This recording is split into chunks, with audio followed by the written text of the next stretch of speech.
આણંદ કૃષિ યુનિવર્સિટીમાં આઈટી વિભાગના ડીનના વિરોધમાં નોંધાયેલ ફરિયાદનો મામલો સામે આવ્યો છે। આણંદ ટાઉન પોલીસમાં ફરિયાદ નોંધાયા બાદ ડીન ધવલ કથિરિયાની પોલીસે ધરપકડ કરી છે।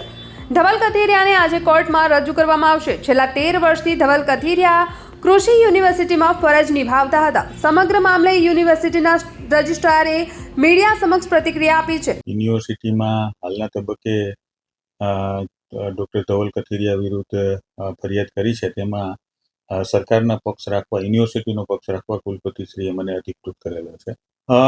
ડૉક્ટર ધવલ કથિરિયા છેલ્લા 13 વર્ષથી યુનિવર્સિટીમાં નિયામક આઈટી તરીકે અને જુદા જુદા સમયગાળા માટે ડીન એઆઈટી તરીકે કાર્યરત હતા અને એમના કાર્યકાળ દરમિયાન એમણે એમની નિયામક આઈટી તરીકેની લેબમાં 108 કમ્પ્યુટરને કમ્પ્રેહેન્સિવ એન્યુઅલ મેન્ટેનન્સ કોન્ટ્રાક્ટ કરવા માટેની મંજૂરી લીધેલી હતી અને એમાં મંજૂરી માં છેડા કરી અને પછી એણે પત્રોથી ભાવ મંગાવી અને કામગીરી સોંપેલી હતી।